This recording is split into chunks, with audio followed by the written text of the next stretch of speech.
Picture this: a scrawny high school nerd named Peter Parker gets bitten by a radioactive spider at a lab exhibit. Suddenly, he's got super strength, wall crawling agility, and he's swinging through New York skyscrapers, battling psychos like the Green Goblin.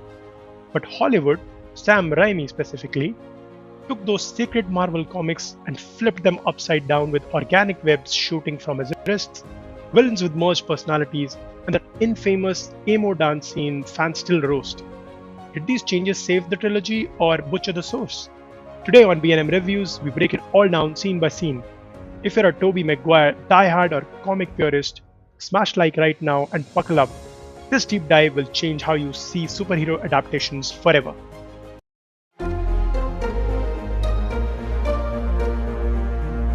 Welcome back to B&M Reviews, where we rip apart books, comics, and their movie adaptations just like our Mahabharata per breakdowns with authentic Sanskrit roots. Today, we're swinging into Sam Raimi's original Spider-Man trilogy, the 2002 blockbuster, 2004's masterpiece sequel, and 2007's wild finale. We'll recap the Marvel comic origins from Stan Lee and Steve Ditko, dissect every major fidelity win, and change with exact issue numbers, and pull out adaptation lessons you can use for your own content. Hit that like button if comic versus movie debates fire you up. Subscribe and ring the bell for more mythology, epics, and breakdowns. And drop a comment right now. Tobey Maguire's the GOAT Spidey, or does Tom Holland swing higher? Let's web up and dive in. Before Raimi got his hands on it, Spider Man's world exploded in 1962 with Amazing Fantasy number 15 by Stan Lee and Steve Ditko. Peter Parker is the ultimate everyman, a brilliant but bullied Queen's teen inventor dreaming big. At a science expo, a radioactive spider bites him, granting wall crawling super strength and agility. He whips up mechanical web shooters and fluid formula in his bedroom lab. Pure genius, no mutations needed. He cashes in on a wrestling match against Crusher Hogan for quick money, but arrogance kicks in. He lets a burglar slip past security. That same thief breaks into his house and shoots Uncle Ben, dead in cold blood. Peter hunts him down, but it's too late. Aunt May is widowed, and in his guilt, Peter adopts Uncle Ben's mantra forever. With great power comes great responsibility. This launches the Amazing Spider Man series, issues 1 through 121, blending pulse pounding action with Peter's tortured double life: broke college kid by day, masked hero by night, chuckling guilt, romance, and rent. Villains build organically. Norman Osborn becomes Green Goblin in issues 39-40 and 121 after a serum wraps his mind into a split evil personality. Dr. Octopus debuts in issue number 3 with a tentacle harness that melts down in an experiment. Sandman forms accidentally in issue number 4. It's not mindless fights, it's raw moral dilemmas, sacrifice, and growth, mirroring the dharma battles and heroic burdens in Ramayana or Mahabharata. Raimi inherited this goldmine of everyman heroism. How faithful did he stay? Raimi's 2002 debut nails the origin like lightning. It's the closest to comics and launched a billion-dollar era. We open with baby Peter obsessed with neighbor Mary Jane Watson, a nod to her flirty waitress intro in issue number 42. But Raimi smartly makes her his lifelong crush for instant emotional hooks. No slow comic build-up needed. The Oscorp field trip spider bite, Peter's homemade red and blue suit, and clumsy web slinging tests, beat for beat from Amazing Fantasy number 15 and issue number 2 of Amazing Spider Man. The wrestling ring humiliation against Crusher, cash grab, and I missed the part where that's my problem line to the guard. Pure comic arrogance. Uncle Ben's deathbed wisdom. Peter, you have a gift. Use it wisely. Echoes the responsibility vow, with the burger chase delivering the gut wrenching regret. But boom! First massive change. Organic web shooters erupting from his wrists. Comics Peter is a broke inventor slinging his own gadget formula. Film's version skips the DIY genius, turning him into a natural mutant for simpler visuals. It works for spectacle but robs his everyman relatability. Enter Green Goblin.